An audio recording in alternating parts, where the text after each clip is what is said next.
C'est une tradition pour les pays membres de l'OPEP d'organiser tous les 2 mois des réunions statutaires. Pour cette 53e rencontre par visioconférence à laquelle prenait part la partie gabonaise via son ministère du pétrole,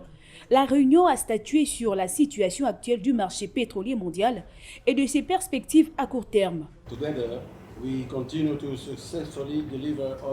Ça allait dans le sens de ce que je viens de vous dire tout à l'heure, c'est-à-dire respect des engagements pris par les uns et les autres, respect des quotas, et puis on a aussi félicité tous les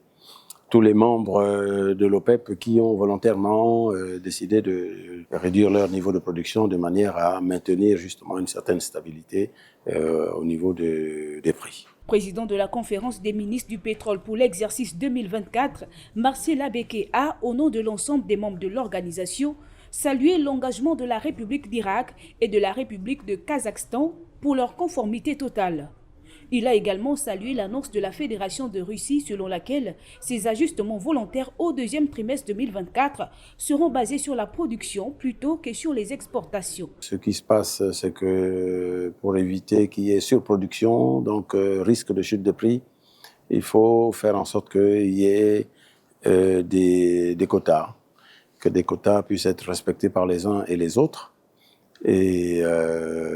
pour certains pays qui ont du mal à respecter les quotas, au sein de cette organisation, il y a une certaine solidarité qui fait que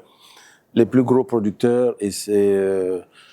de se serrer la ceinture. Ce sont eux qui, de manière très volontariste, décident de réduire leur niveau de production. La prochaine réunion du JMMC est prévue pour le 1er juin 2024, soulignant l'engagement continu des acteurs du marché pétrolier à maintenir la stabilité des prix, cruciale pour les économies dépendantes du pétrole comme celle du Gabon.